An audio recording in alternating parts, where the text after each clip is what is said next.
Bueno, muy buenas tardes a todos y todas. Muchísimas gracias por su presencia para esta sexta y última charla, por lo menos de este año, del ciclo Aprendiendo con Experiencia, que es un ciclo que hacemos a través de nuestro centro de formación, del centro de formación del club, que es un espacio de aprendizaje a partir de la trayectoria y la experiencia de personajes con muchísima historia y muchísimas cosas por contarnos en lo que es el deporte. Y en esta sexta y última charla nos vamos a dar el lujo de compartir con Mario Mouche, quien es hoy asesor pedagógico del club, pero tiene también una trayectoria impecable dentro de lo que es el deporte de nuestro país directamente, para decirlo así de alguna manera, más allá de que hoy estamos convocados quizás por una temática que es el básquet, por un deporte que es el básquet, pero Mario tiene una trayectoria mucho más amplia. Comenzó como profe, siendo muy joven en San Fernando, se recibió profesor de educación física, trabajó como preparador físico, se especializó en entrenamiento deportivo, motricidad, neurociencias y docencias.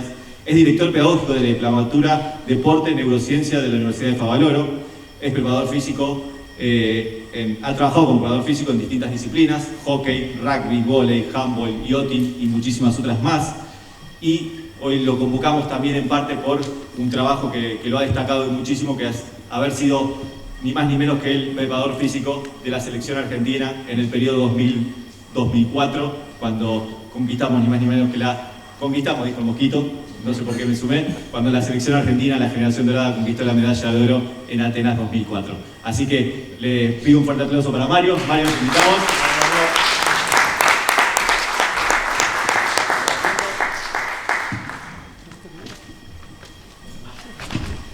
Estaba abajo, conquistamos, dije, me sumé. Sí, estabas en hinchada. Estaba en hinchada. Juro que cuando Manu metió la palomita yo revolví una silla. Abracé una silla, mejor dicho. Así que de alguna manera estaban echados. Bueno, Mario, por ahí no lo dije, 72 años, pero seguís muy vigente en una historia que comenzó cuando. Hoy charlábamos un poquito antes de comenzar esta entrevista y Mario me contaba que desde muy chiquito estuvo muy ligado al deporte e incluso a la docencia del deporte. Sí, bueno, primero gracias a la gente del club por invitarme a formar parte como asesor y bueno, participar de esta charla que tiene que ver con transmitir. Acá hay muchos chicos y esto después lo van a ver por la grabación. Mi formación familiar, mis padres no eran deportistas, más que mi papá jugaba al fútbol en un club de barrio, que es donde yo me formé, el Centro Español, ya desaparecido como club de barrio, pero un club de barrio con una cancha de pelota paleta donde jugábamos con la pared, ¿no? O sea, no había arco prácticamente, el arco se ponía y se sacaba para jugar a la paleta.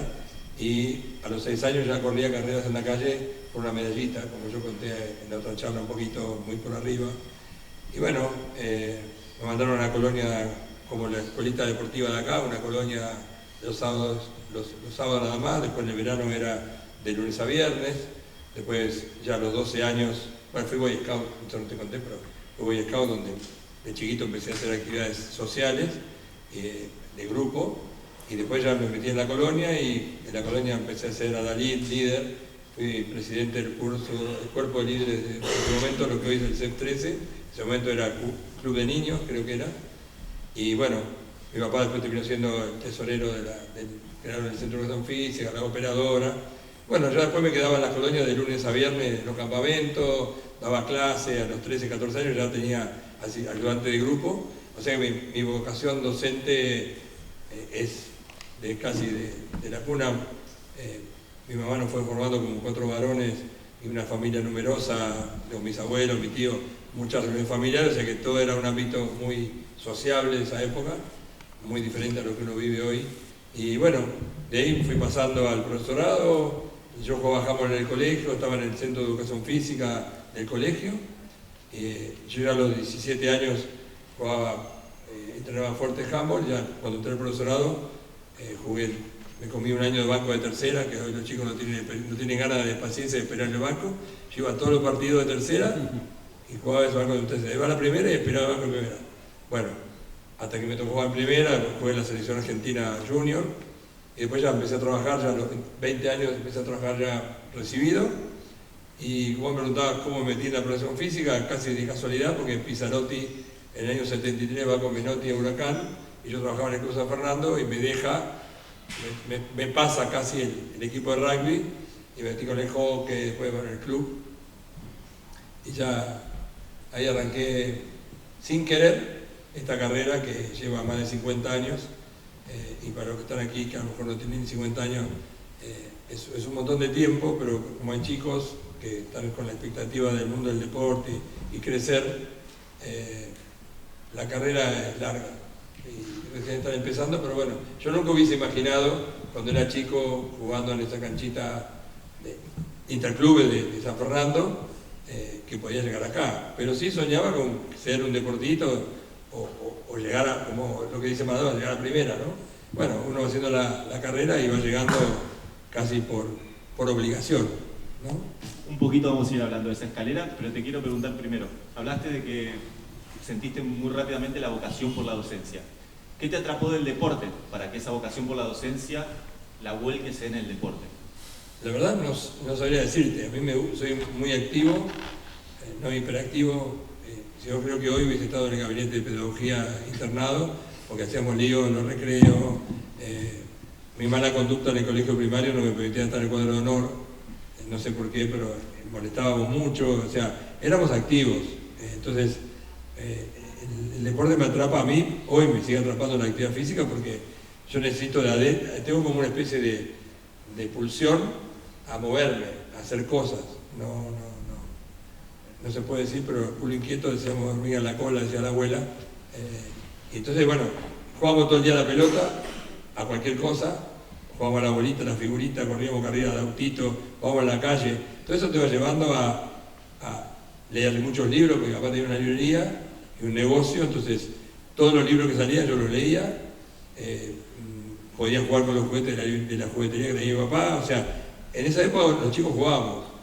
La plaza enfrente de mi papá era una plaza pública, que está hoy todavía en San Fernando, era hacer los deberes y cosas de la plaza, y volver a la noche. Entonces, pues, me fue gustando, y la docencia, porque, no sé, tengo esa no sé si vocación o esa facilidad para colaborar, o ya en vez de decir enseñar, digo, para estar en el proceso de aprendizaje, ¿no? Y bueno, después soy buscador, fui metiéndome una cosa, otra, hasta que empecé con un discípulo, mi maestro, que es el doctor Leveroni, ya también fallecido, que fue discípulo de León y Hussein, me fueron introduciendo en el rigor de la formación, y yo me iba a la biblioteca por una escalera a buscar los libros. Hoy los chicos tienen la facilidad de Google, la inteligencia artificial ahora. Uno tiene que subir una escalera, buscar, leer en inglés, bueno, eso me fue llevando a subir escalones donde vas pasando etapas, ¿no? Y las superás y bueno, el mismo río te va llevando. Hablabas de que el deporte te fue atrapando, te fuiste metiendo en el deporte por culo inquieto, no le vamos a escapar a la expresión. Si vas a España, culo inquieto está bien.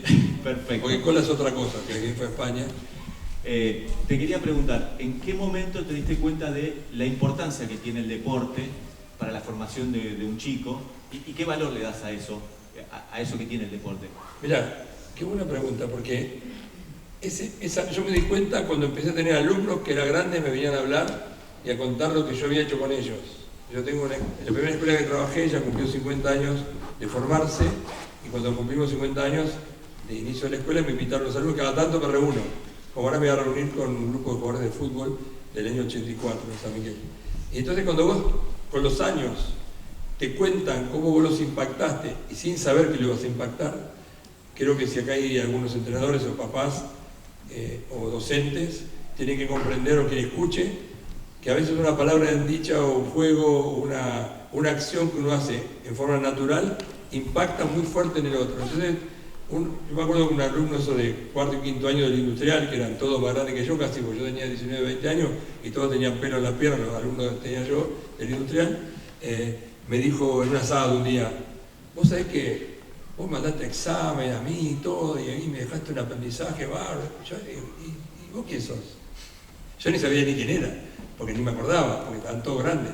No, porque entonces me empezó a hacer recordar situaciones en una escuela que trabajábamos en un taller de los ferrocarriles en Boulogne.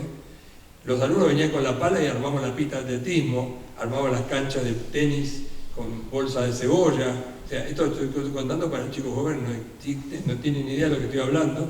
Pero en las clases de educación física vos trabajabas con los alumnos.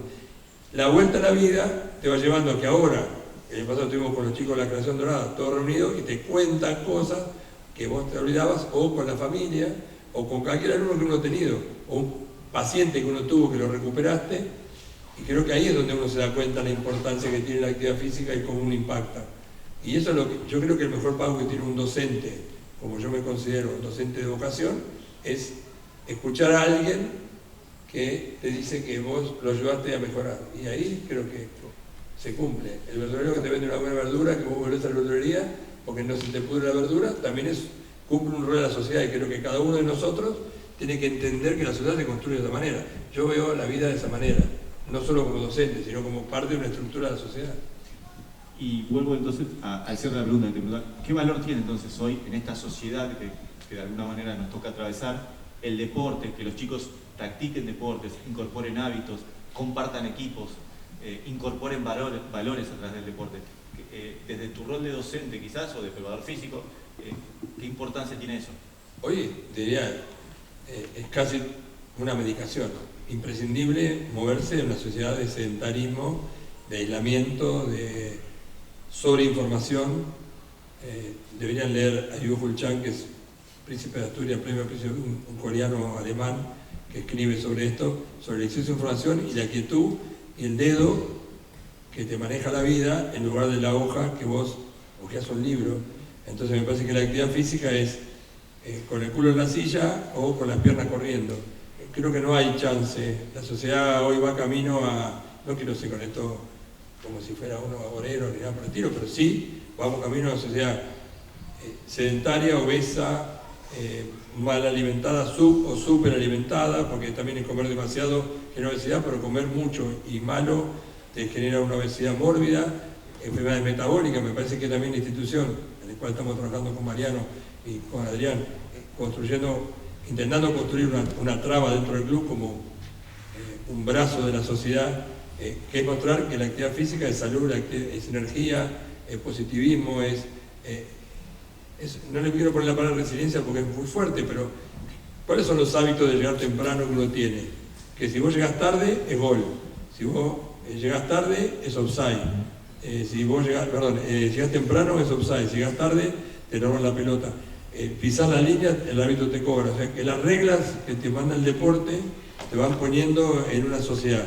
El semáforo en rojo, el dejar pasar a una persona en la cola de colectivo, o, no sé, no robar una caja de caramelo en el supermercado, son las cosas que el deporte te forma. Me parece que estos ámbitos deberían multiplicar. Yo te vuelvo a repetir, mi historia empieza en un club de barrio. Mi papá me llevaba a un club de barrio, donde los domingos uno hacía así para ver si podía agarrar unos maníes y unos palitos de vermú que comían los grandes. Y de ahí nos mandaban a jugar a la cancha. Estábamos de las 11 de la mañana hasta que mi mamá me llamaba a comer. Hoy esto es imposible de copiar, porque las estructuras, me pasa a mí con mi familia, ya no es lo mismo que todos nos contábamos con mi abuelo y mi abuela alrededor de la mesa para Navidad. Entonces, creo que de esa sociedad nosotros, los educadores del movimiento, cumplimos un rol fundamental, como la prevención con respecto a la salud. Lamentablemente hay mucha información o sobreinformación, como dije antes, en las redes, y esa información en la red lo que te dice es que cualquiera está autorizado a escribir. En cambio antes había que ir al médico o ir al profe para que te dijera algo. En cambio ahora vos agarras el teléfono así, haces ping y preguntás, Tito está tomando mate, ¿cómo se toma mate? Y te dan una clase de mate. Y capaz que es un japonés que vive en Australia, que se copió de un argentino que fue. Y eso es verdad. Entonces lo que hay que cambiar es el modelo de la verdad. La verdad es el movimiento y la verdad no está en la pantalla. O sea, si vos te movés y estás activo, estás sano.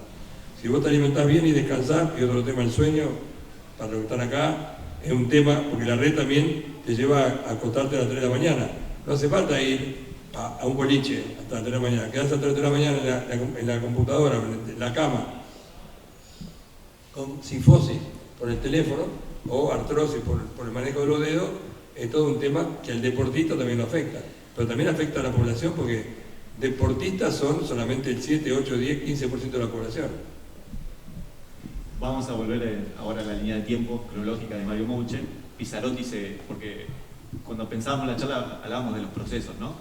Y Pizzarotti se fue a Huracán, toca la oportunidad de ser preparador físico, pero a partir de ahí imagino que empieza también un proceso de capacitación, de formación como profesional para preparar físicamente deportes como rugby, hockey, que te ha tocado conducir en esos años, ¿no? Sí, la formación mía es muy larga en el tiempo porque estudié acá y estudié en el exterior.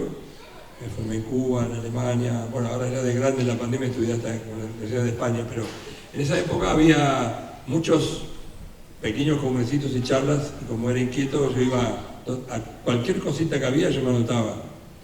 Y después, mira, me acordar una cosa, había diferentes publicaciones americanas que venían en inglés.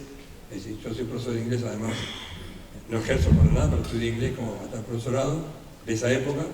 Y bueno, el hablar inglés me permitió abrir otro campo con respecto a la formación. Y recibíamos, porque yo iba, donde había cualquier cosita, yo me anotaba. Entonces te escribía, te mandaban por correo unos boletines del Gator Sports Science Institute o de la Universidad de Cleveland o algunas otras, la revista Stadium, había unas publicaciones españolas.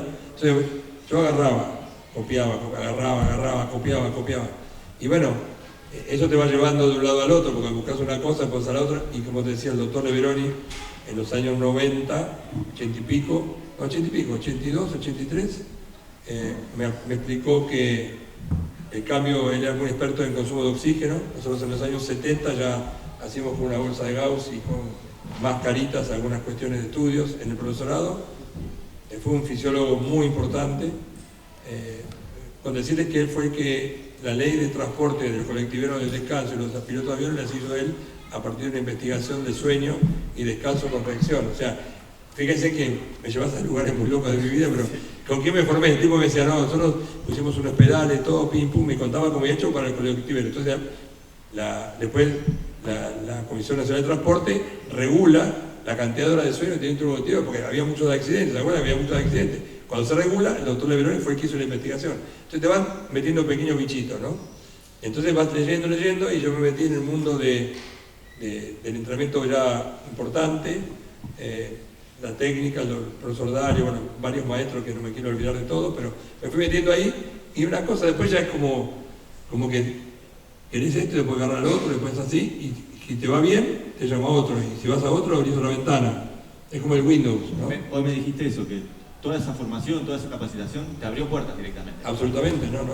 Yo, por la selección argentina, a partir del 2002 hasta el 2008, 2010, viajé 2 o 3 veces por año a Europa a dar clases. Hoy yo tengo muchas publicaciones con respecto a esto, y en las universidades, en algunos lugares, en América también, se utiliza parte de lo que hicimos nosotros. Hoy ya escribimos un libro ahora sobre la lateralidad, estamos preparando otro, publicamos 2 trabajos ahora con la universidad.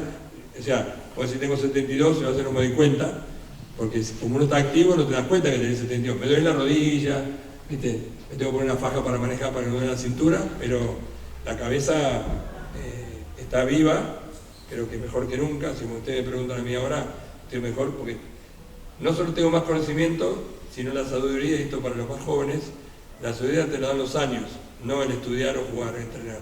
A medida que pasan los años y vas pasando etapas, te convertís en un sabio yo soy sabio de esto, no. Después en mi auto lo llevo al mecánico y le pongo la llave y que lo arregle él. Pero me parece que es importante que comprendan que el tiempo va amasando, es como la masa para hacer un pan dulce o una pizza. Tenés que dar el tiempo que levante, si la sacás, se pasma, y el conocimiento es eso, ¿no? Yo me nutro de eso y me entusiasma que haya jóvenes que quieran, porque trabajo con muchos jóvenes, y esos jóvenes te van trayendo otra cosita. Le contaba a Mariano de un alumno del ITBA que sacó una aplicación para los arqueros con una filmación. Tengo una alumna ahora de bioingeniería que está haciendo grabaciones del ruido, no es ruido, pero del ruido que hace los pies en el piso, y con eso lo pasa a un gráfico. El gráfico me dice cuál es tu dominancia y cómo son las amplitudes. Bueno, todas esas cosas locas terminan volviéndote loco con la cabeza de cómo funciona. Y vos tenés alumnos que te preguntan cómo funciona, y eso te va generando una bobina que te va cargando las pilas, y qué sé yo, lo importante es llegar a la noche a casa y estar feliz. O sea, yo voy a llegar esta noche a mi casa y voy a decir, voy a analizar cómo di la charla, eso soy muy obsesivo con eso que hice todo el día, que debo corregir, si tuve alguna cosa con un alumno, lo llamo y digo, che, disculpame, que me equivoqué en esto, en lo otro. No dejar cosas para mañana. Y es un entrenamiento que también el deporte te da, porque si vos perdés, vos jugás playoff. Ganás por 20, perdés por 20. El tercer partido, ¿cómo es? ¿Cómo armar la cabeza? Hay que jugar. No, sí, pero ¿cómo armar la cabeza un deportista que ganó por 20 y perdió por 20? ¿Es tan malo o es tan bueno? Entonces, eso te va preparando para lo inesperado, para fortalecerte. Creo que lo que más aprendí fue de mis deportistas, de los proyectos o los procesos, es esto. Es, vos perdés el primer partido o ganás el primer partido. Te cambia todo el campeonato.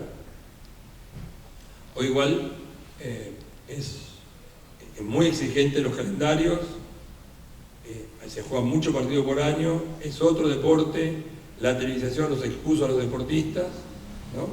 Pero bueno, el mundo sigue andando y no lo vamos a cambiar nosotros. Hay que adaptarse, lo que decía por decir Cotito, y ¿cómo es el nombre de él? Marcelo. ¿Cómo hacer para adaptarse?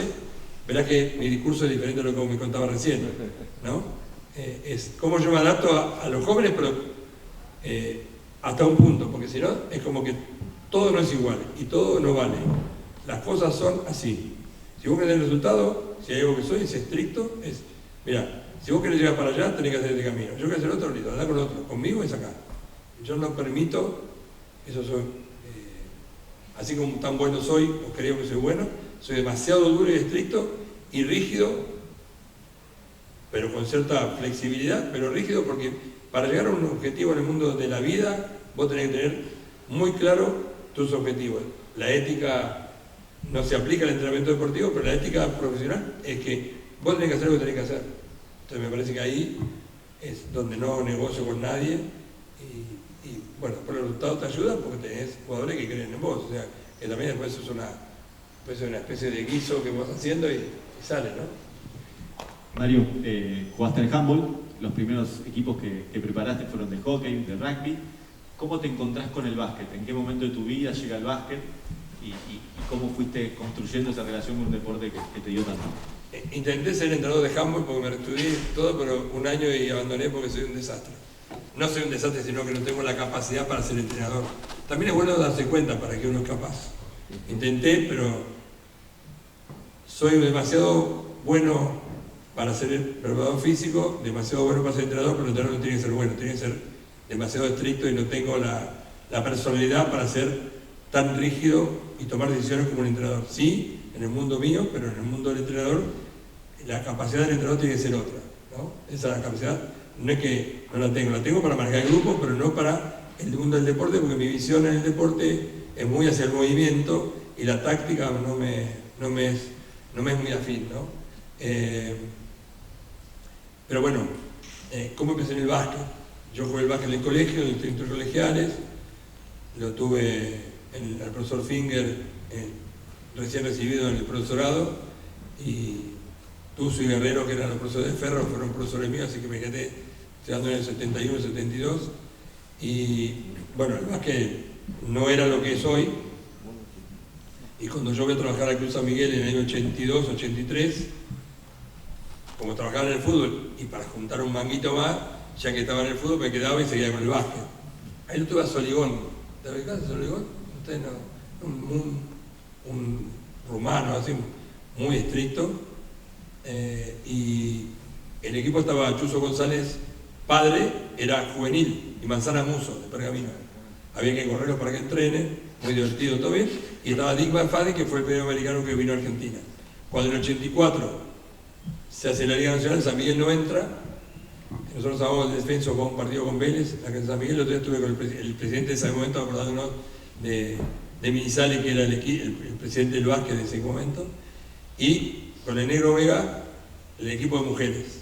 Entonces me quedé con el equipo de mujeres en el 84, mientras seguí con el fútbol, salimos campeón con San Miguel. Yo egreso del básquet al fútbol, trabajé en el CADU en el 85, que perdimos el ascenso con Merlo en la cancha de Morón, con Poletti, el tío Poletti, no este tío Poletti el chico, sino el Poletti del básquet. Y bueno, trabajé con Canavesi en Casi Pesca, y cuando voy a trabajar en la Secretaría de Deportes, yo era director nacional de evaluación de la Secretaría de Deporte en el proyecto hacia Atlanta 96, y cuando Fernando Duró toma obras, como me conocía del CENAR, porque yo colaboraba con todas las selecciones nacionales en la evaluación y tenía contacto con Fernando, es un tipo muy inquieto, además ustedes lo conocen, me llama para obras, en el 93 jugamos con ustedes acá, en el 94 salimos campeones, que ustedes ya no habían, creo que no habían jugado más, se habían ido del... No, 94 todavía estamos. Hasta el 98 estuvimos. Hasta el 94, pero no sé cómo había sido la zona, el tema es que habían quedado afuera, nosotros le ganamos la final a Estudiantes de la Barría. Se lo acomodaron ahora. Se lo acomodaron ahora, dice el tipo. Lo acomodamos ahora en la liga, sí. Ahora está en la liga, ascendimos nosotros a la liga, bueno, ahí me quedó Fernando, después sigo San Andrés con Mareto, fui a Lanús, hice algunas cosas, y cuando voy a Comodoro con Fernando, hicimos un par de campos cuando vino Demópolis y no me acuerdo de un entrenador más a Argentina, hicimos un campus, un clinic, y bueno, ahí lo conozco a Rubén. Las cosas de la vida, Rubén me convoca para ir a Atenas de Córdoba cuando le ganamos 4-0 a Boca en Luna Park. Soy parte de ese proceso desde la asesoría y la consultoría, y cuando Rubén va a la selección me convoca si tenía ganas de hacer un ciclo, me pone por esto de lo estricto, me puso esto es así.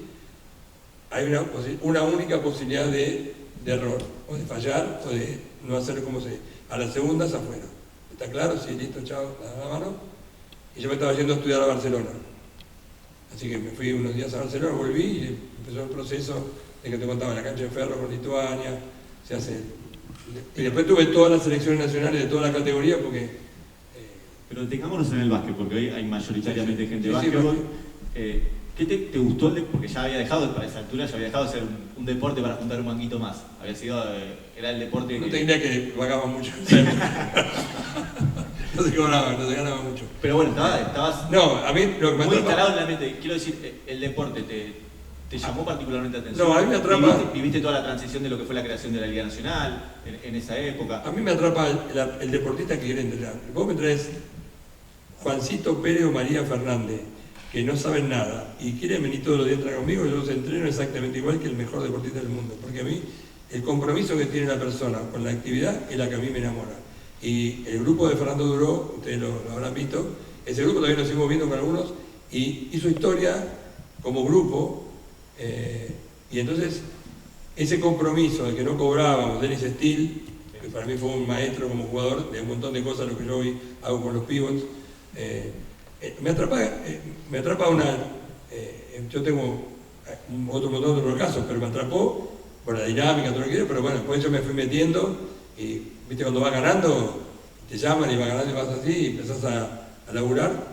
Mientras tanto yo tenía un gimnasio que me había fundido, porque tampoco soy un buen empresario. Yo sigo para laburar de esto. Los que están por acá escuchando dicen, si saben que el deporte les gusta, hagan deporte, pero no quieran hacer otra cosa. Yo esto lo hago bien, me gusta y soy un apasionado. No me pidas otra cosa, porque sé que vos, a esta altura del partido ya tengo la experiencia, pero fui buscando acá y el compromiso. El básquet me atrapa porque, bueno, el básquet empieza a crecer, después salimos campeones con la Atenas de Córdoba, ya ahí es como que se hizo un escalón más, y ya con la selección, bueno, directamente. Por hoy trabajo con gente que hace deporte amateur, tengo varios ciclos olímpicos, como te conté, de otros deportes, pero si vos me querés poner qué me atrapó del básquet, es el compromiso de los jugadores, porque el básquet es un deporte muy profesional, no por lo que cobran, sino por el compromiso que tienen con el deporte. Me dejaste picando una pregunta, porque nos contás que te apasiona la gente que le gusta entrenar, que tiene compromiso. Vos te convertís en preparador físico de la selección argentina en el año 2000, y es un año de quiebre, quizás un poquito antes, porque vamos a hablar de la generación dorada, obviamente, pero previamente había una camada muy talentosa, la que de alguna manera se le achaca que no tenía tanto compromiso con el entrenamiento.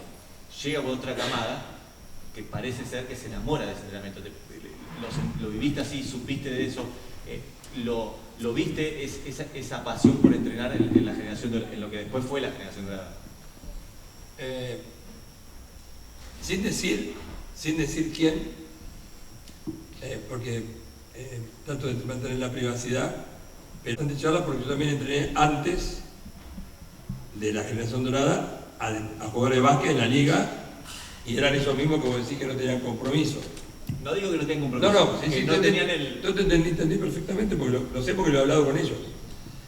Hubo un jugador muy importante de la liga, en medio de un torneo ya clasificado para los Juegos Olímpicos, me dice, si hubiese sabido yo antes, capaz que hubiese hecho más entrenamiento, hubiese sido mejor. Le digo, mira, fulano, ustedes antes hacían lo que hacían porque todo el mundo hacía lo mismo. No te podés comparar, que es un poco lo que decía recién. Se querían comparar con los pibes de ahora. Y en la época de los 80 o 90, yo llegué a ver el Lanús de Pelandini, el Obras campeón del mundo, lo llegué a ver porque yo era, abajo mío venía Chobaté Rafael y el profesorado. O sea que en mi época de deportista éramos todos contemporáneos, lo que en toda la calle, todo eso íbamos o en River, o a Lanús, éramos todo el mundito este. O sea, lo que ustedes a lo mejor ni saben quiénes son, como hoy dijéramos Campazo y DEC, bueno, éramos todos más o menos iguales. No había la popularidad de hoy con respecto a las imágenes, pero compartíamos.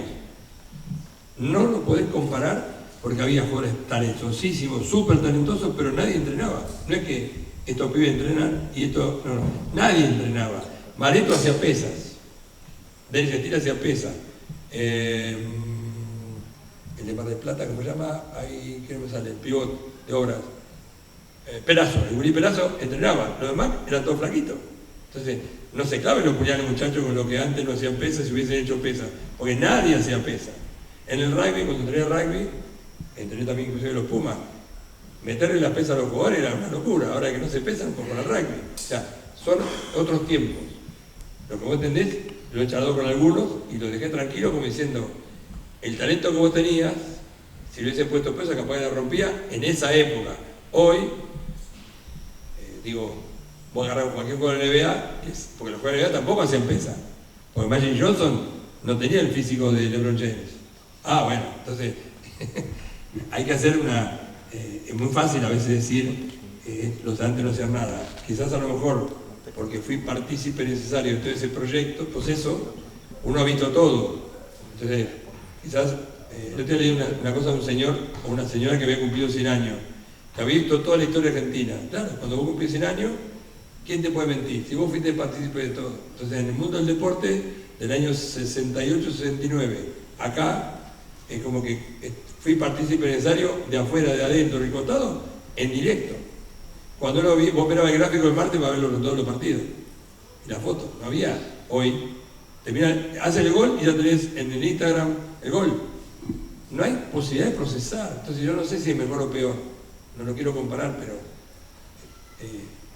no reniego de nada y digo, bueno, acepto lo que puedo aceptar, pero esa gente no tenía chance porque no había gimnasio de pesa ni entrenamiento fuerte como entrenamos ahora.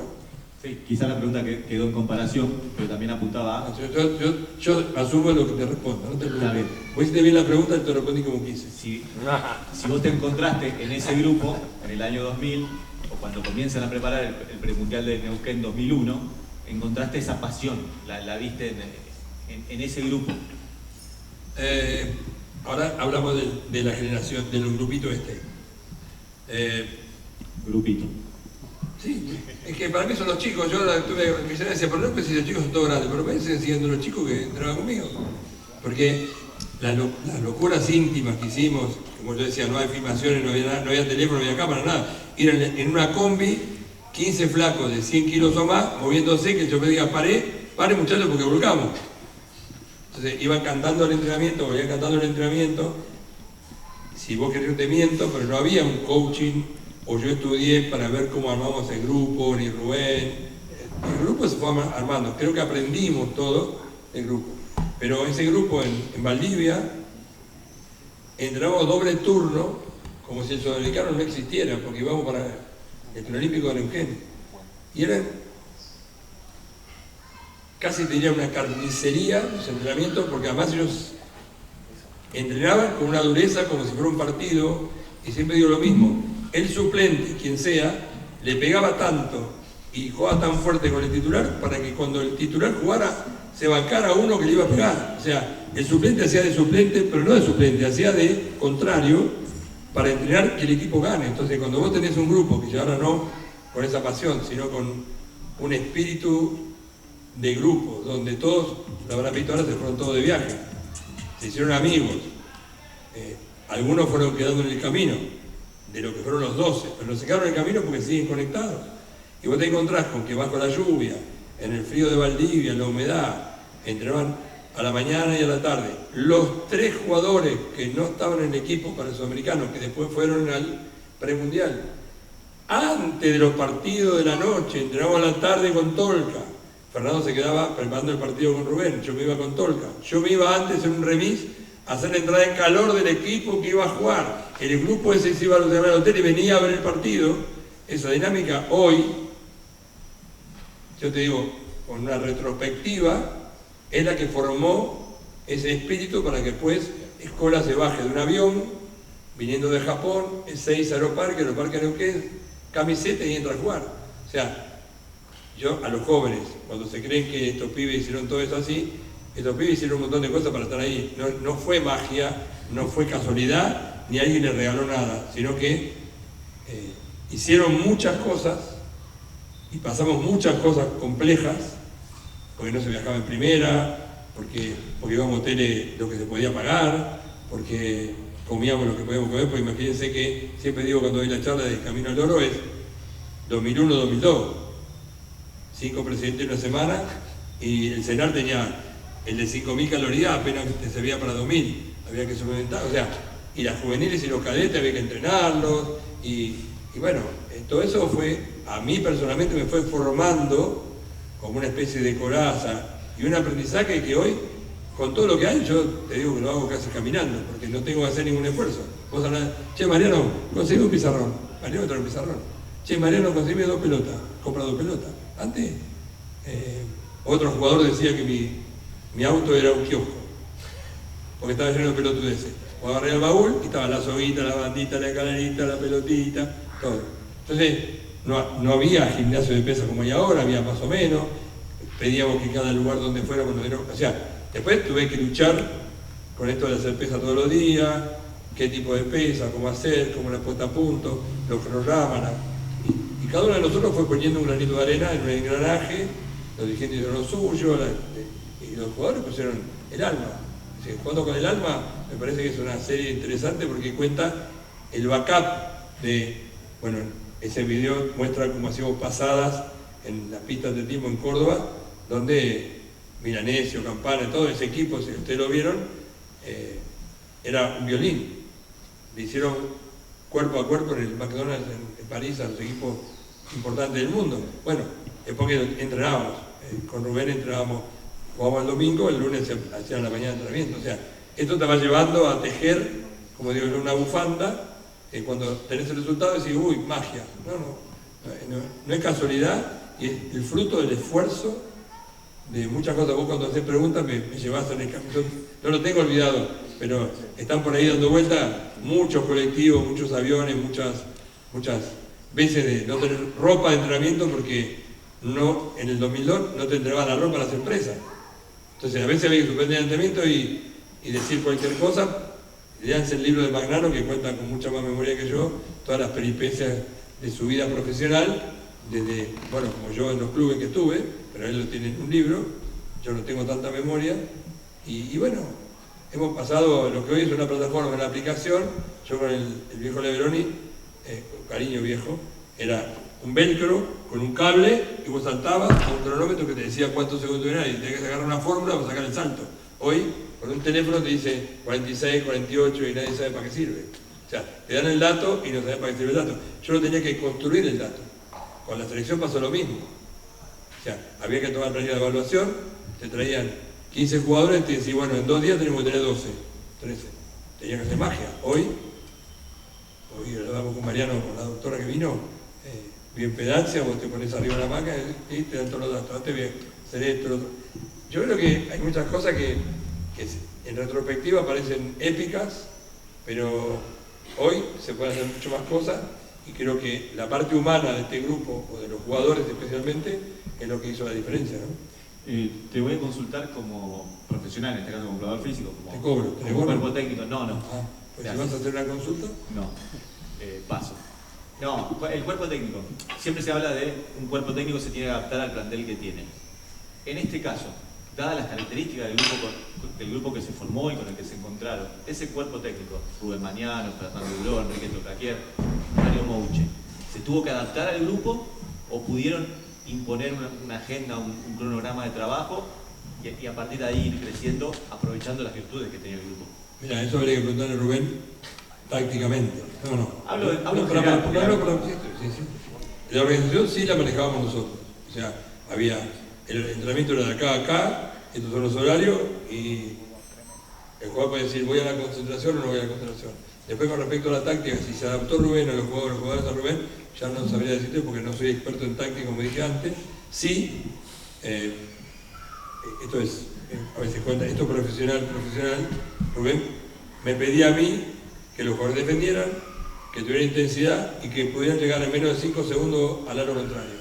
O sea que tú tenías una consigna y los jugadores sabían, desde lo físico, de lo técnico, de lo táctico, cuáles eran las pautas del equipo. Y si vos te pones a poner a ver, en el 2002, en menos de 5 segundos, Nocioni y Conocini recibieron un full no cobrado, pero se llegó en 5 segundos, y la palabra de Ginóbili, en menos de 5 segundos Ginóbili tiró al área y la metió.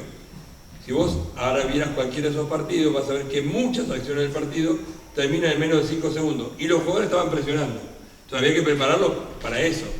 Por eso yo a veces cuando veo un partido de básquet digo, juegan otra cosa, es otro básquet. Pero ese básquet, Rubén sí me marcó las pautas, pero eso lo hace cualquier entrenador con un preparador físico. Yo quiero que el equipo presione toda la cancha, yo quiero que jueguen defensivo, yo voy a jugar en zona. Entonces los equipos que entrenan en zona, cuando lo pones en marca hombre a hombre, no tienen intensidad física porque entrenan zona. Entonces nosotros nunca entrenamos zona. La habrá hecho alguna adaptación, no tengo idea cómo era, porque no sé, pero sí, yo tenía pauta. Y por supuesto que Fernando y Tolca hacían todo el scouting con 2 VHS, editando y cortando, y con un playbook que se imprimía a mano prácticamente. Los jugadores hacían un playbook de 20 hojas que tenían que estudiar. Hoy le mandas un pendrive con 65 jugadas. Yo no sé si hoy hay tanto tiempo, si hay tiempo suficiente para comprender todo lo que pasaba, y antes el jugador recibía un playbook y tenía 15 días para leérselo. Ahora te lo dan, todos los partidos te dan información. También que la capacidad de comprensión hoy es diferente. Yo creo que antes eran buenos, ahora también son buenos, no se puede comparar tampoco esto, pero bueno,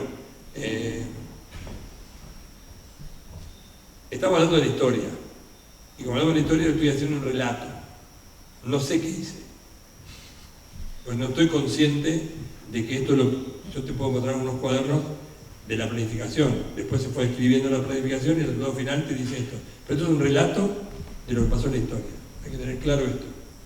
Esto no es fórmula mágica para que ustedes vayan, lo copien y lo peguen.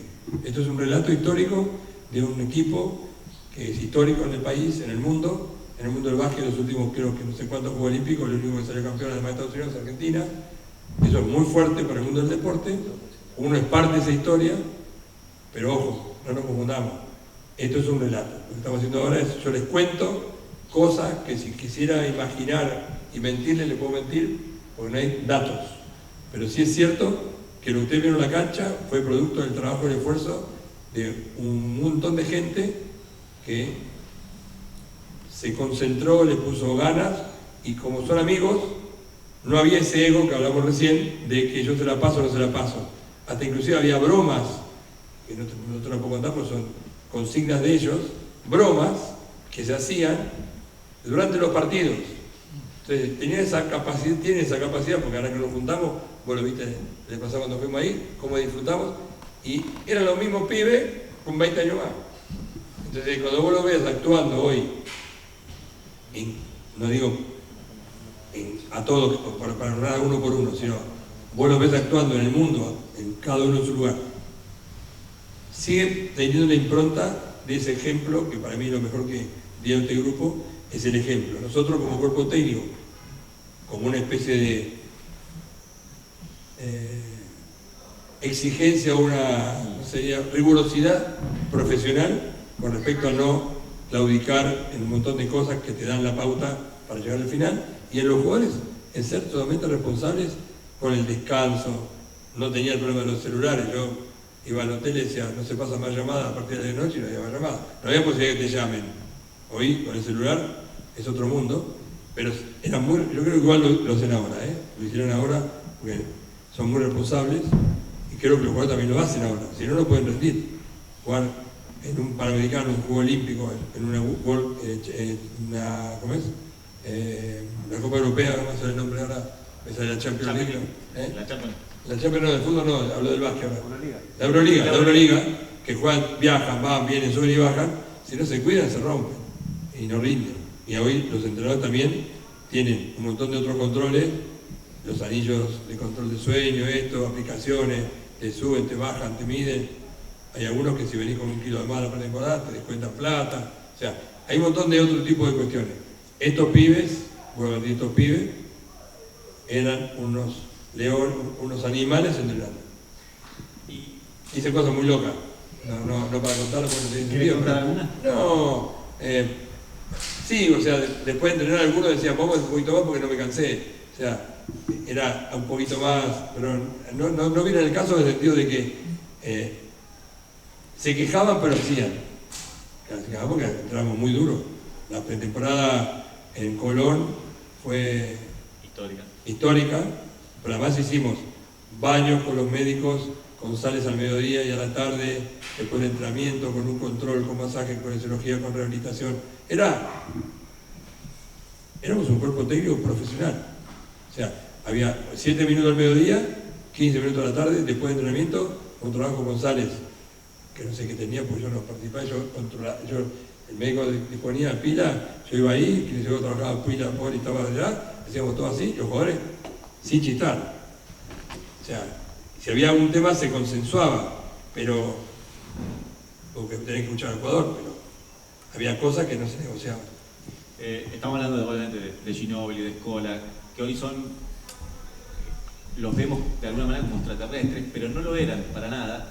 En su historia personal, porque acá hay chicos que son del club, que vienen a jugar todos los días, que vienen a entrenar todos los días, son conocidas sus historias personales. Manu se queja de que quedaba fuera de selecciones de Bahía Blanca, así que a veces, y como cualquier chico, y termina siendo lo que es. Pero mencionaste el documental de Jugando con el Alma, que hace Calucha Deccia, son 4 capítulos, a quien no lo haya visto lo recomiendo muchísimo. Es recomendable. Es muy recomendable. Además porque pone, creo que en foco algo que a nosotros acá nos toca mucho, que es el club. O sea, el valor que tuvieron los clubes para que esos chicos se formen y se apasionen con el deporte y terminen siendo lo que fueron. Ese gen amateur, eso que te da el club, estaba también presente en ese grupo, ¿no? No son extraterrestres. No, o le dicen extraterrestres, lo que pasa es que lo más parecen de otro planeta. Estos son los humanos y los otros son extraterrestres porque no entrenan. O sea, lo que hay que hacer es copiarlo como entrenaban, no decir que son extraterrestres. Al revés, es que si vos sos muy flojo, si vos te quieres comparar con otro, hay una frase que dice, si lo que hoy te parece mucho es porque ayer no existe nada. O lo que te parece mucho es una frase como diciendo, siempre tenés que ir para más, ¿no?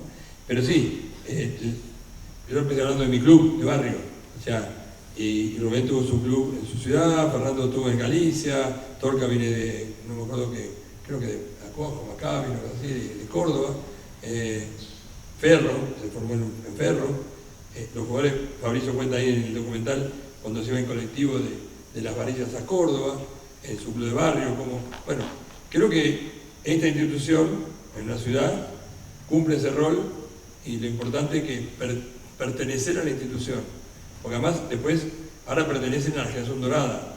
La gente, el sentido de pertenencia te da seguridad como persona para hacer cualquier cosa. Hoy hay muchos estudios con respecto a esto en el crecimiento y desarrollo, y creo que las redes que uno va armando, yo fui Lobato, Boy Scout, la patrulla, vas a campamento, en la colonia, ellos hicieron todos los palotes. Manu no crecía hasta que creció, pero el caso de Manu es emblemático porque lo cuenta él, yo no soy quien para contar su historia, pero como él hay muchos chicos, el tema es que nunca dejó de luchar, dejó de entrenar.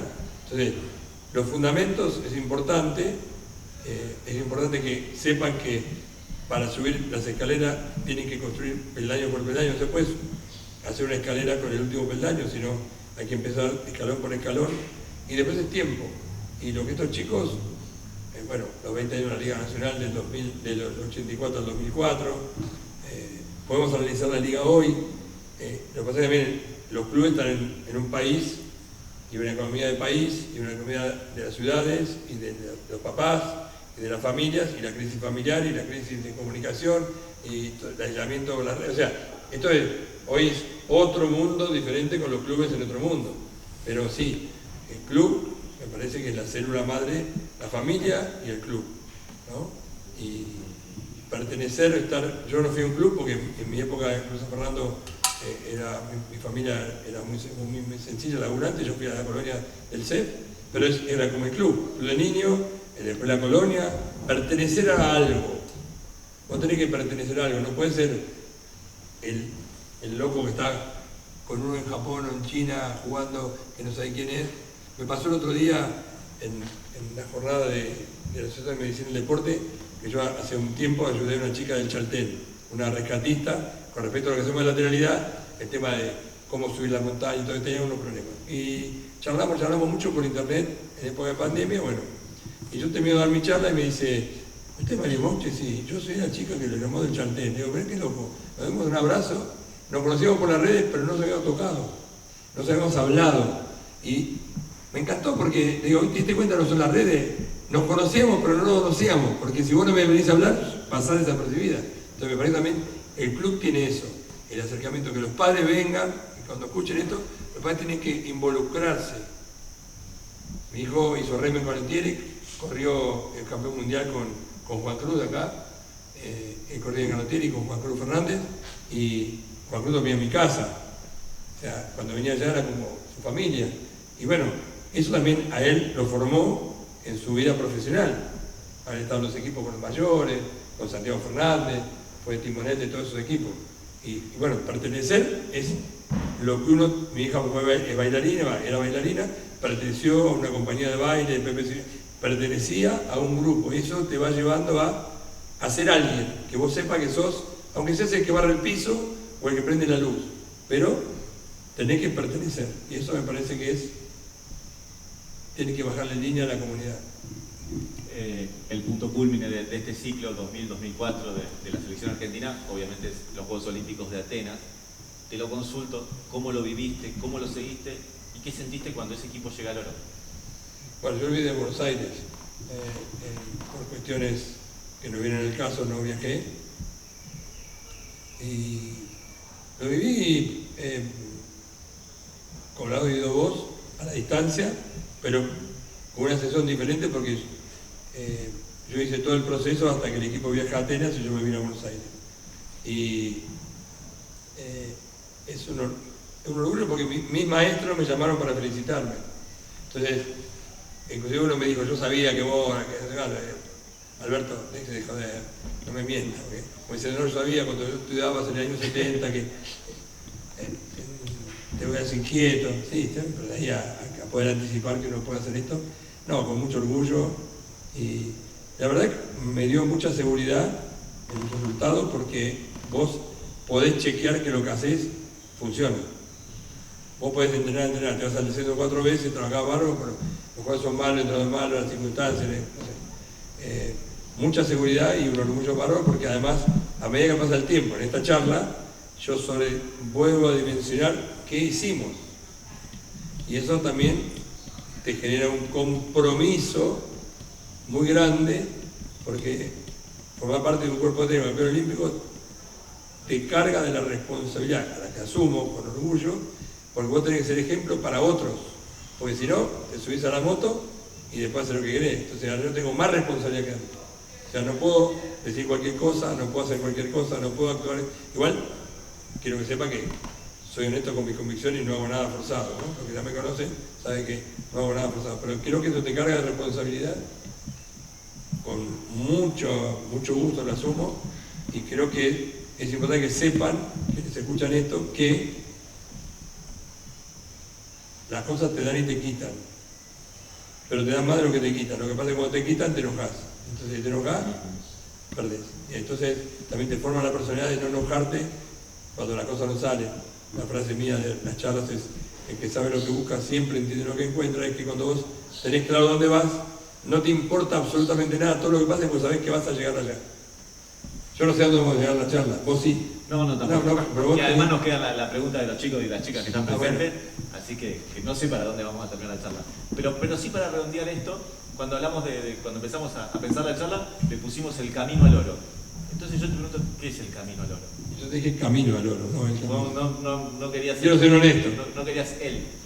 No, porque me parecía que el camino era redundante, pero como es semántico no me importa.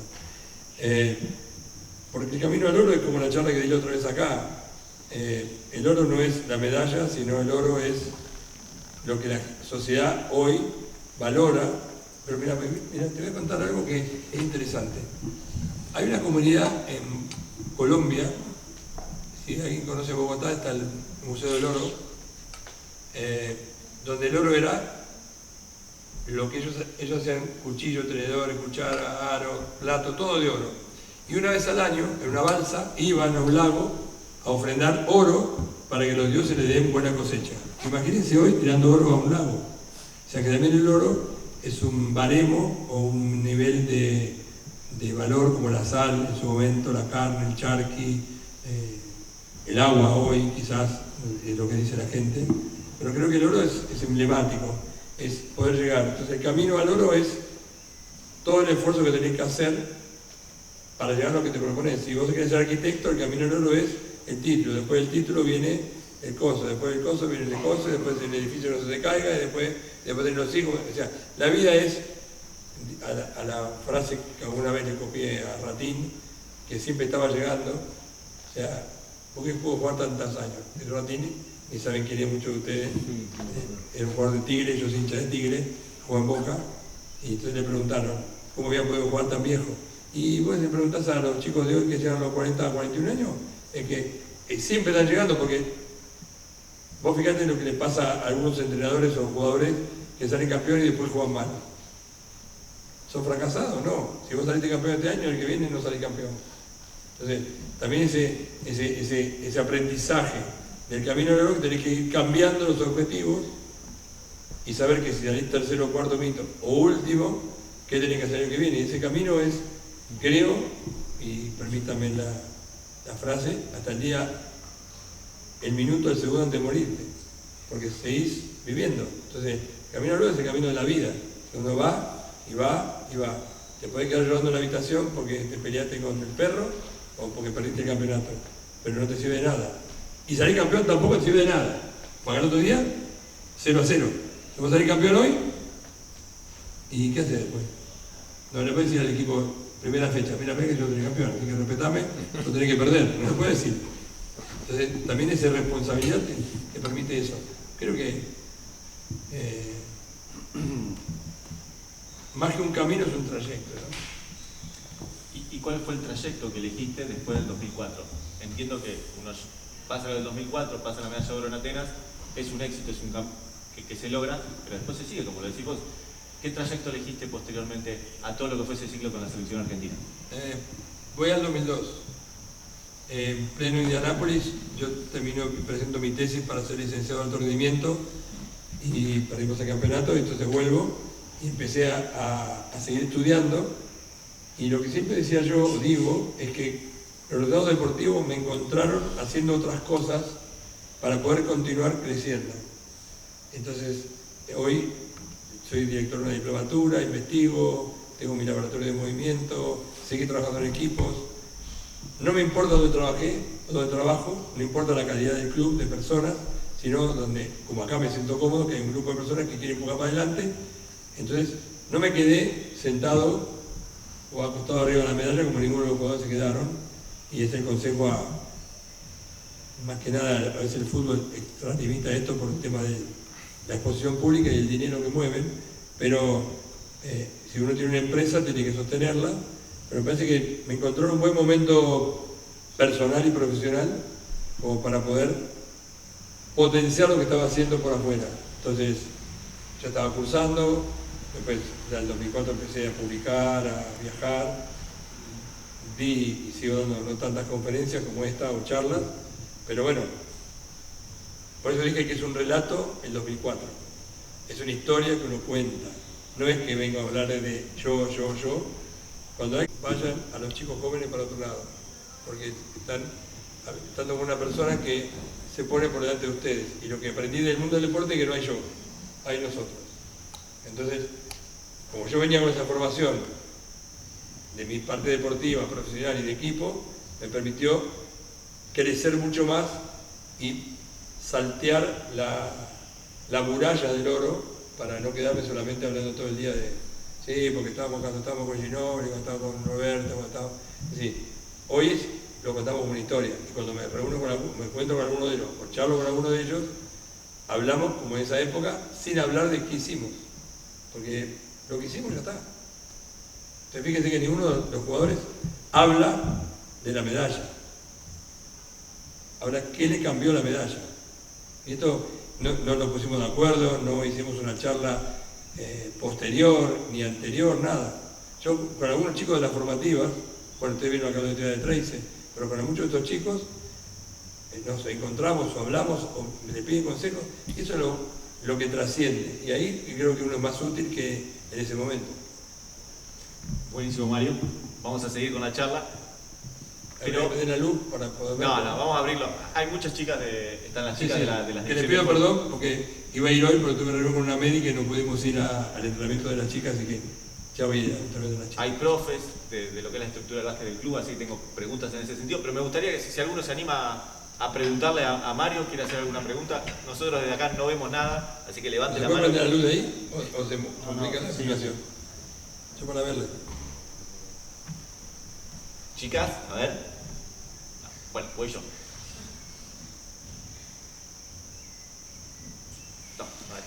No se animan. ¿Nadie quiere preguntar nada? No se animan todavía. Pero ¿Listo? Yo me gustaría que, porque el chico que no estuvo en el turno anterior, si querés explicar el concepto de Ubuntu. De Ubuntu. Que me gustó mucho para los chicos. ¿Saben lo que es Ubuntu? Yo estuve en la charla. No, yo pasaba la diapositiva. Ubuntu es...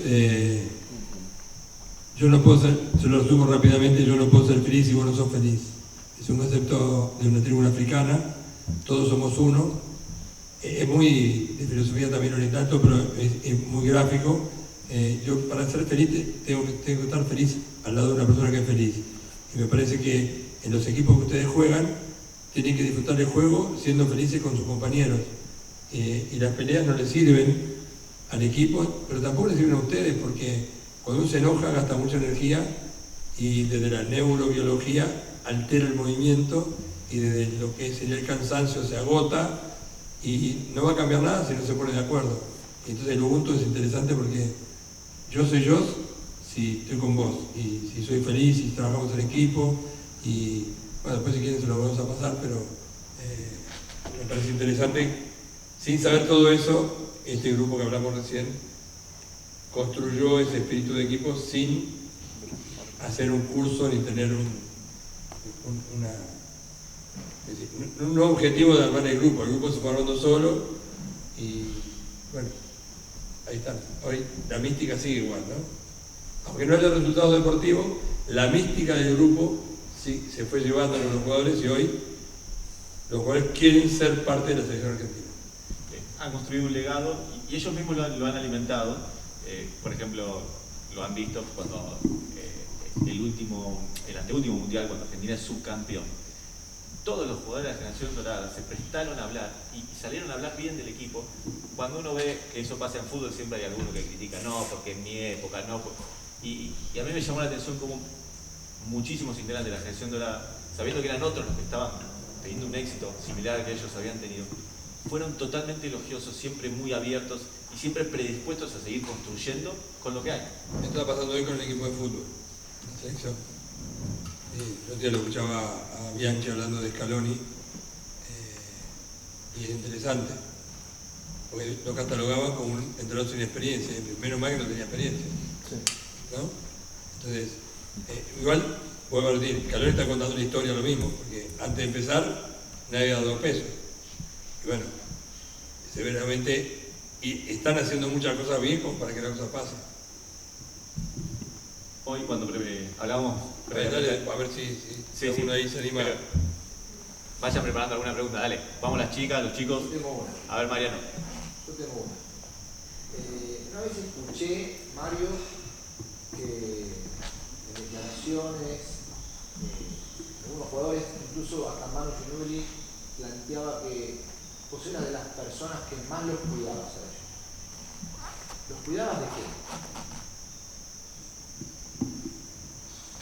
qué? Cuidarlos significa... Qué buena pregunta. Cuidarlos significa estar atento a todo lo que les pasa 24 horas. O sea, tenés los cordones atados, atate los cordones. ¿Estás bien? ¿Te falta agua? Mi rol en los entrenamientos, hoy lo sigo haciendo yo. Si me ven sentado cuando doy clase, no estoy sentado, estoy mirando lo que tengo que ver, que son de la cintura para abajo. Entonces, cuando uno veía a un jugador que estaba un poco más cansado, o sea, ese tipo de situaciones, en los viajes, estar atento a todas esas cosas, esa palabra que nos cuidaba es abarcativa a todo, absolutamente, desde si hiciera falta algo, si lo ves cansado, despertarlo, cubrirlo en algunos casos, no por una falta grave, sino que tampoco había, no había castigo ni nada por el estilo, pero había reglas claras. Entonces cuidarlo significa eso. Y después, en la intimidad, estar escuchándolos, nos cortábamos el pelo entre varios, entonces esa como es esa... camaradería. Sí, no, pero es una... No me sale la palabra cuando uno... cómplice. Uno se convierte en cómplice de esas vidas diarias, ¿no? En que la comida sea como tiene que ser. Yo en esa época no había todo lo que hay ahora de cuerpo técnico, entonces uno tenía que ir a hablar con el conserje del hotel, el restaurante, que la comida esté en horario, que no estuviera caliente, o sea, todo ese tipo de cosas. El jugador te ve actuar, y cuando dicen el cuerpo técnico, Mario nos cuidaba, es que se sintieron seguros, o sea, no había agujeros en el barco, en la línea de flotación para que la cosa fracasara.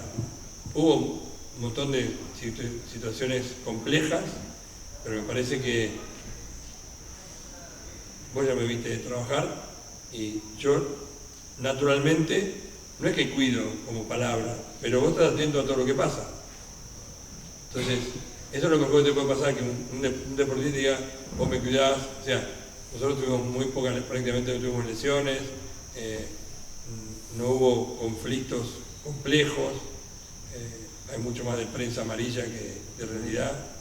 Y después, bueno, como contabas, previo a Rubén, había habido yo no conozco bien los pormenores porque era más con los técnicos, algunos jugadores, Rubén los reunió, y cuando los jugadores tenían claro, como me hizo a mí, le hizo a todo el mundo. Las pautas son esta, listo, sí, no, chao. Y no hubo ni un sí, ni blanco ni negro después. Nadie se puede arrepentir porque todas las cartas arriba de la mesa.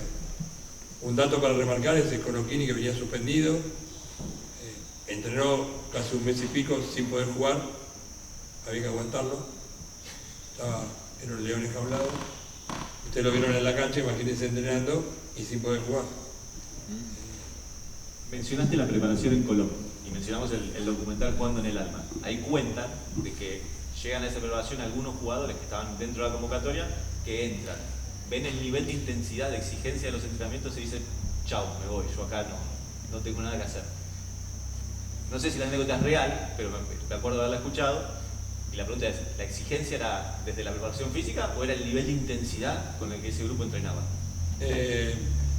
Habría que preguntarle a Rubén, porque si hubo alguno que se bajó, solo lo ha dicho Rubén. No, era muy intenso. No sé si alguno se bajó por la intensidad, si eso es una anécdota que se contó. Era muy intenso. Y los cortes los hacía Rubén. Yo te puedo contar mucho más informativas porque los cortes eran diferentes. Por proyección, por niveles, ahora venían fuera de peso y demás. Pero en los mayores, nosotros damos nuestro informe y Rubén tomaba la decisión a solas, prácticamente, con respecto a los cortes. No tengo idea cómo fueron los cortes. No era corte, era... No, ¿quién se bajó? No tengo idea. No sé por qué. Yo decía, bueno, este jugador no está más, y yo, en la habitación, o sea, teníamos la lista de habitaciones, el entrenamiento, y no... La intimidad no la... Y si la supiera, no la diría. pero no la sé. Soy honesto, no la sé, pero si la supieron no la Pero sé. la pregunta, ¿el nivel de exigencia que propusiste de la preparación física era tan alto o había una intensidad del grupo? No, te dije antes, Rubén pedía que el equipo fuera intenso y que menos de 5 segundos deberías al largo contrario y que defienda la presión toda la cancha. Si no, yo tuve que hacer la preparación física, fui aprendiendo, hoy esto está escrito, el trabajo intermitente, entonces han venido gente a ver nuestros entrenamientos y decían que era imposible que entrenaran así. ¿Y cómo puede ser que los jugadores hablen? Hablar con los jugadores. Sí. El tema es que, bueno, sería una charla más científica esta, la que tendríamos que darle como explicación, pero yo ya venía con una base de entrenamiento dura con mis propios maestros, y bueno, me formé con Carmelo Bosco en España, con Padolies, con Bergoyanqui, en Cuba con los expertos cubanos, o sea, tuve una formación con Manfred Grosser y Sintel y varios más en Alemania. Yo en el año 92, 91 vi ecodoppler color, plataforma de fuerza, me fui formando, o sea que hablo de mí, no de la época, sino que, y después los entrenadores te van dando información, hacen los circuitos, hacen los turines, te ponen la intensidad. Entrenar en serio es entrenar intenso.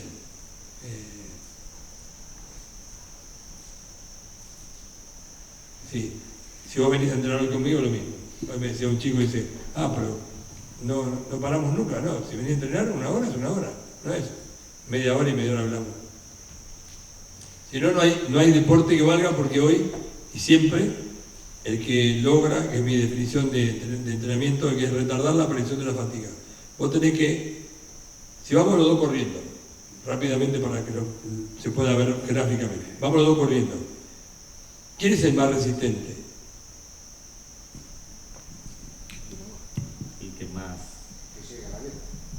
¿Qué meta? Si yo no puse meta. El que más corre, el que llega hasta el final y el otro se cae antes. Bueno, vos en un partido tenés que hacer que en el tercer cuarto el rival se quiebre para poder superarlo. Entonces nosotros trabajamos para el tercer cuarto. O sea, vos sostenías el tercer cuarto la intensidad, si el rival no lo aguanta, se cae. Entonces vos tenés que lograr que el otro se canse antes que vos, no que vos seas mejor que el otro. Entonces es un concepto de fisiología. Entonces, ¿qué hacíamos?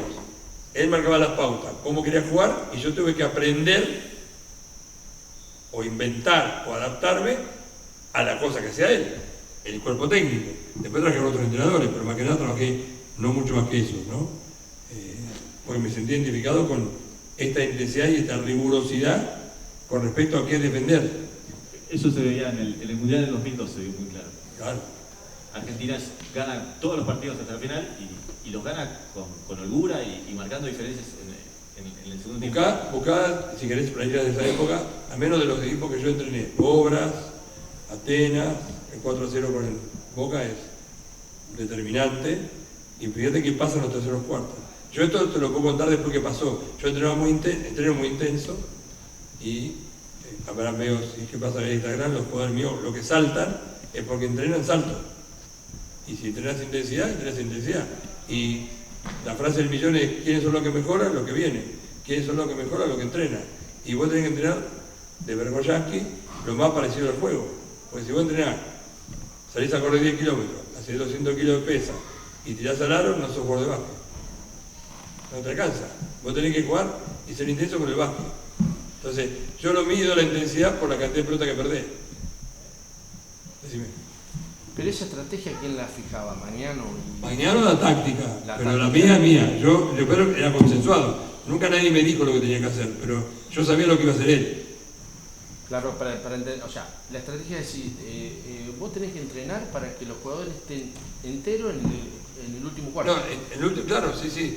Porque vos ganás en el último rebote, en el último bloqueo, en el último penal, vos siempre ganás en el último. ¿Quién gana un partido de tenis? El que mete el último punto. O sea, vos tenés que lograr que la pelota en el vóley, la última, sea en el campo contrario.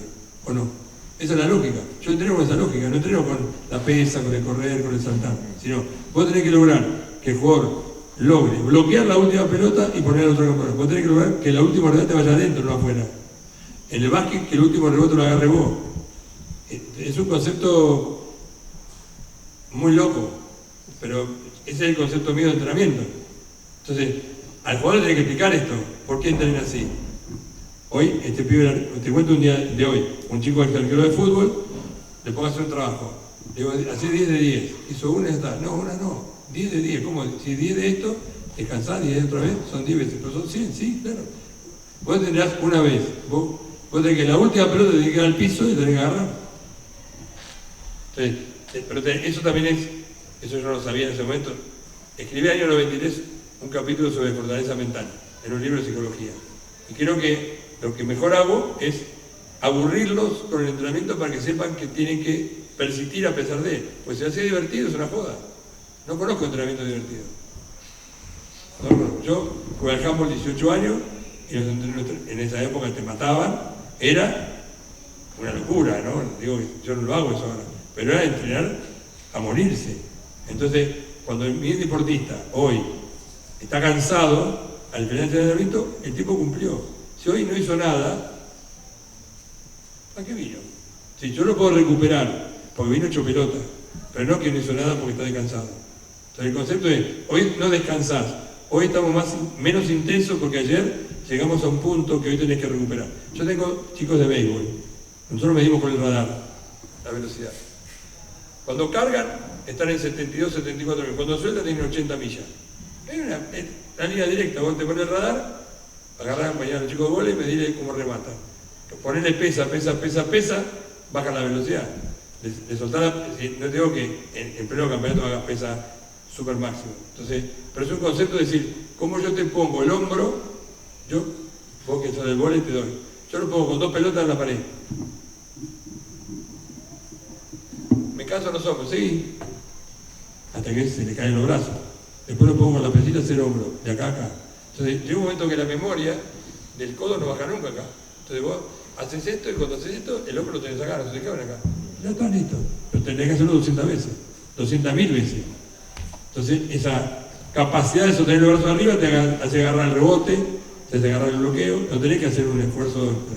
Entonces es como, en eso soy cirujano, con respecto al entrenamiento, si querés poner un nombre, que es difícil explicarlo, porque yo lo sé hacer, pero explicarlo se me cuesta muchísimo. Vos te podés ver lo que yo hago, pero no te puedo explicar lo que hago, porque a vos te agarro de una manera, a él de otro, a él de otro, a él de otro. A cada persona, y en esa época hacíamos lo mismo. Había muchos trabajos diferenciados, porque vamos a casos, Pepe Sánchez y Montequia. Mismo puesto, 1.90, 1.80. Uno en la vuelca, el otro no en la vuelca. ¿Cómo lo entrenás? Carlito Delfino, Ginóbili. Oberto, Escola. Volkovitsky, Leo Gutiérrez. O sea, tenés todo diferente. Con condición mental, física, tipo de fibra, características, tipo de juego, capacidad de salto, velocidad, minuto que le daba el entrenador. No es tan fácil armar un plan de entrenamiento, pero para mí es una pavada porque el entrenador me dice lo que quiere. Yo quiero que vos hagas tal cosa, listo, vení. ¿Viste lo que dijo Rubén? Esto lo vamos a hacer por esto, ya está. Es una pavada. No. Es una pavada si como digo yo, las cosas simples, si las sabes hacer. Yo sé hacer esto. Del auto le pago al mecánico lo que le arreglo y ni quiero que me cuente qué hizo. Porque no me sirve. Soy demasiado simple en eso. Porque las cosas complicadas te las complica la vida, ¿no? Y el deporte es muy fácil. 5 contra 5 una pelota. ¿Cuántos minutos tiene un jugador de básquet levanta la mano? Si jugaran 40 minutos cada uno. Dividí 10, dividido 40, 4 minutos como máximo. Y el tiempo sin pelota, ¿cómo lo entrenás? Porque está 36 minutos sin la pelota. ¿Cómo se enseñan los desplazamientos de las coberturas, la recuperación defensiva, ocupar espacio? El vóley. Yo tengo un chico que es líbero en la selección sub-15, Tazo de Marco. ¿Se lo ubicás? No. Bueno. No bloquea, cambia por el central, hace una cosa sola, saca. ¿Y cuántas veces salta? ¿Cuántos remates hace un punta? 15, 20. Bueno, ¿cómo entrenar para que el salto 15, para cerrar el juego, salte y le pegue? Eso es lo importante. Entonces, después hay un montón también convengamos que en la época que estaba en el escenario estaba Javier Weber, Hugo Conte, todos los monstruos. Al Mono Martínez yo lo entrené para el beach volley, todo un ciclo olímpico. Cuando fueron campeones mundiales con Martín Conde, y a Fabio Pérez y todo eso, Baracetti y todo. O sea, no mucho Baracetti, pero lo más bastante. Entonces vas aprendiendo de cada jugador. Entonces beach volley no es lo mismo que indoor. Ahora, el Mono Martínez es un animal entrenado también. Entonces, cuando ustedes jueguen muchos partidos, pierdan muchos partidos, entrenen mucho tiempo, van a ser mejores, no hay más chance. Eso me lo dijo un día Amadeo Carrizo, a mí no, se lo dijo un arquero de la tercera de San Miguel que le preguntó si lo había visto tajar bien, ¿no? En la tercera. Y entonces Carrizo en el buffet del club le dice, pibe, ¿cuántos goles hicieron? Poco. Bueno, cuando te hagas más de 300 sos bueno. ¿Cómo así? Claro, cuando jugué muchos partidos te haces 300 goles y te mantuviste en cualquiera. Mientras tanto, no sé si sos bueno. O sea, ¿cuántos tiros libres erraste y cuántos metiste? O sea, esto es un tema de sumar. Pero está divertido. Mariano. No, una consultita técnica, Mario, para explicar un montón de cosas que muchas veces debatimos en amigos. ¿Wokovic hacía pasadas de 400 metros? ¿De 200? No ese grupo. El mayor no llegó a hacer pasadas de 400, hacíamos en la cancha. Sí. En la cancha no hacíamos de 400, es una adaptación que yo hice de la pista. Sí, el equipo que fue medalla de bronce en Japón, Saitama. Sí. Escola, Boquia, Delfino. O sea, 400 metros consecutivamente. Más no, nosotros hacemos 12 canchas que son 300 y pico de metros, que es un coeficiente de freno .86 de Mites adaptado a frenar, donde vos tenés un porcentaje de tiempo que gastás en frenar en vez de trasladarte. Eso es un .86 o 1.14, depende cómo lo quieras poner. Es el porcentaje de frenado, energía que vos gastás en frenar. Esa energía que gastás en frenar es la que vos tenés que entrenar, y no tenés que entrenar en saltar, sino en frenar. Esa energía que gastás en frenar como la bobina del tren. Entonces, cuando vos hablas de entrenamiento, tenemos que empezar a hablar de otras cosas que no tienen que ver nada más que con... Entonces, un cuerpo de 120 kilos, 130 kilos, que lo pones a frenar, tiene una inercia y una energía mecánica que se potencia diferente a uno que pesa 100 kilos. Por eso, si vos... Esto es una posibilidad, no ocurrió, pero a un jugador de 100 kilos, vos le pones 20 kilos más, tiene que hacer mucha más fuerza y te puede gastar más energía y se va a poner más lento. Disculpen, me preguntó algo técnico, pero es una cuestión de matemática ahora. No, porque me sirve muchísimo para... Porque la bobina del tren hace lo mismo, y los autos eléctricos, los híbridos, cuando trabajan con la bobina, van cargando y te fabrican electricidad. El músculo hace lo mismo. Se llama la contracción excéntrica, genera una energía química que produce energía cinética, energía mecánica, y vos producís movimiento. Esto es el mecanismo del frenado. Y si te pasas de un ángulo correcto, que es el 95 a 105, la energía química se pierde en calor y perdés la fuerza y llegas tarde al bloqueo. Así rápidamente como hay que entrenar a los centrales. Claro, los centrales habría que entrenar de esa manera. ¿Y cuánto tardaron en hacer eso? En 1 minuto 15, 1 minuto 12, 1 minuto 20. Claro, ahí está el problema. ¿Por qué? Porque nosotros tenemos un jugador acá, que es un jugador recontra talentoso, que corría los 400 metros lineales sin ningún freno en 1 minuto 40. Hubiese sido generación dorada, Tito, vos hubiese corrido eso. Yo tenía mi freno puesto. Claro, tenía Tito, no. Tenía que tener Si era por vos, Ahora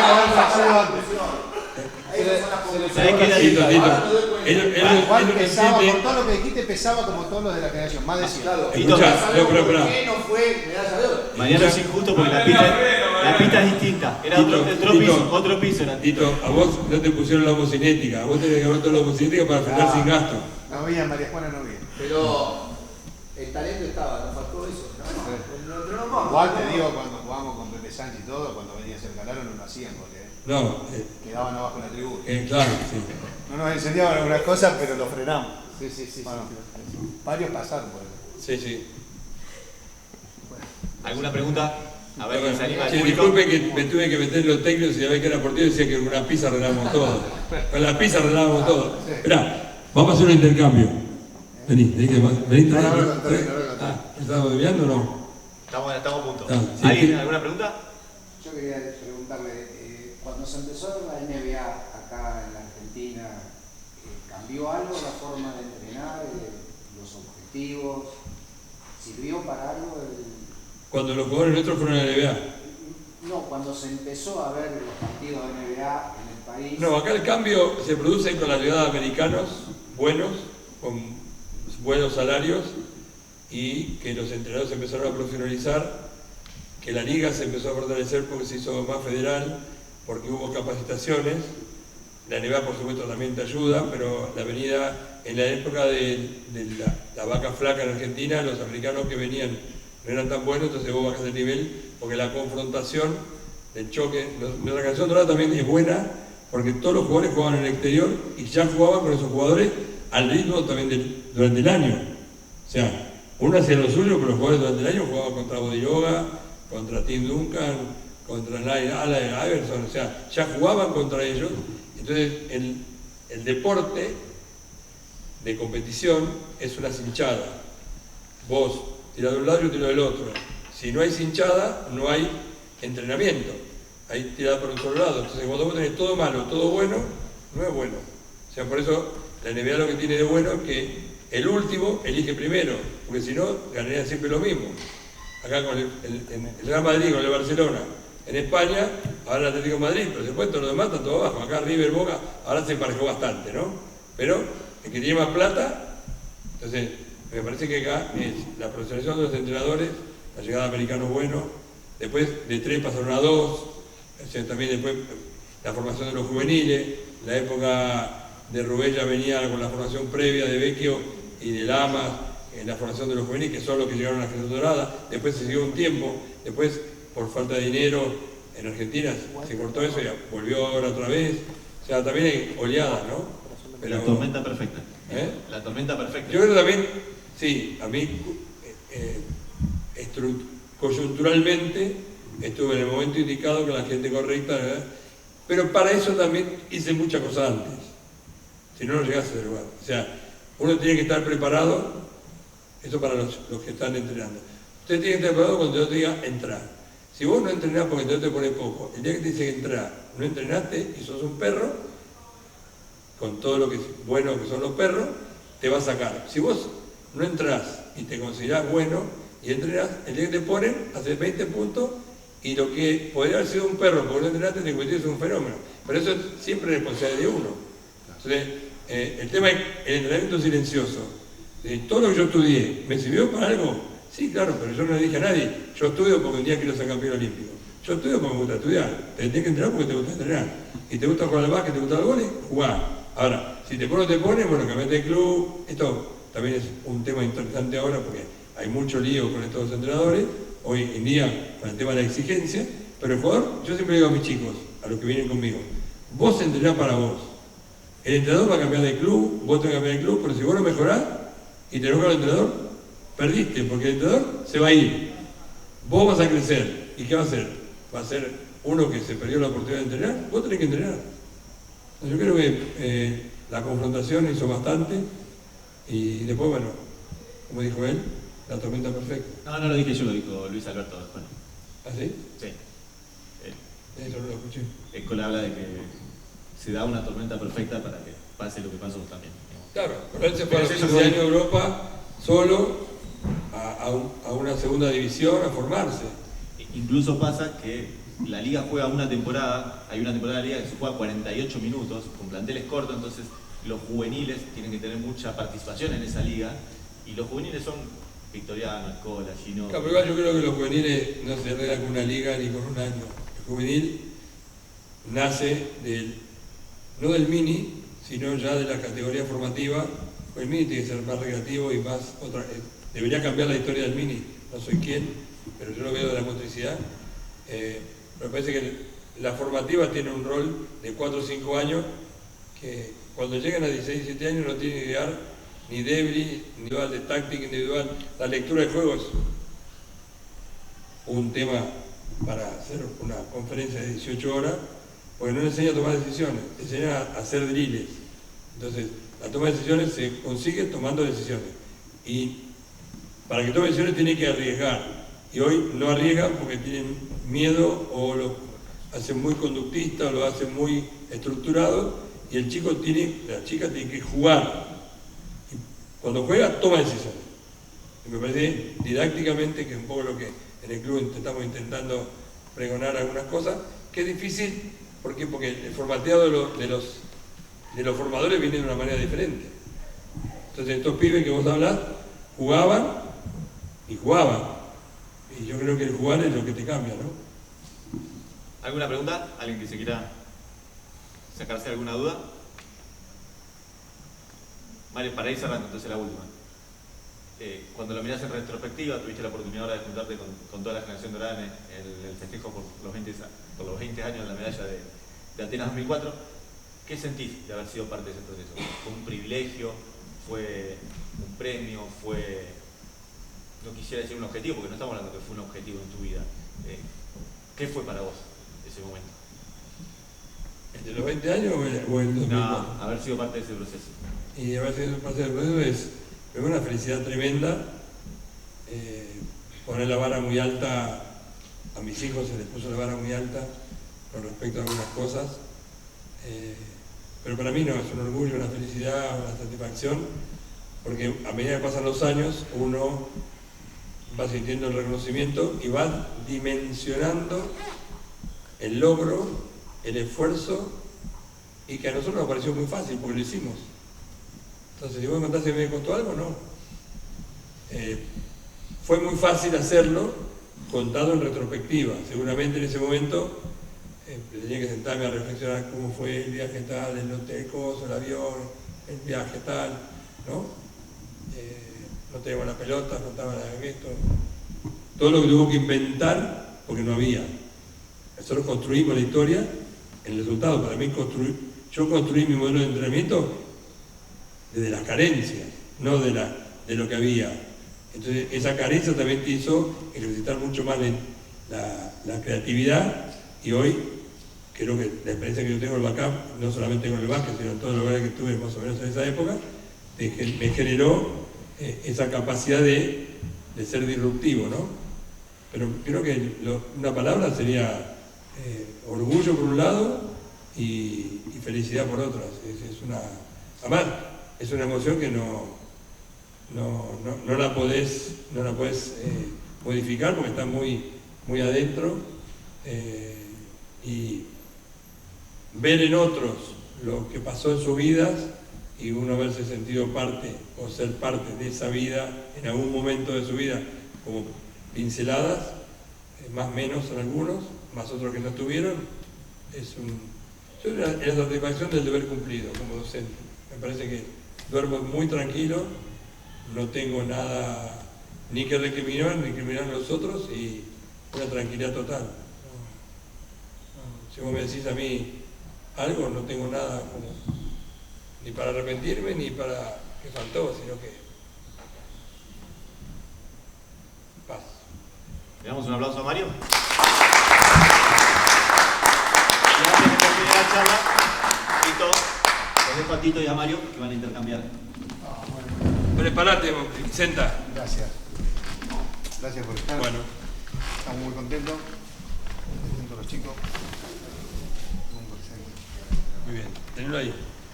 Ponlo para que lo vean. Sí, tenía para la foto. Esto preparar. Uy, ya. Esto, yo después si querés, esto hay que poner en un cuadro. Sin número, la encontré el otro día en Carlos Ken, en mi casa.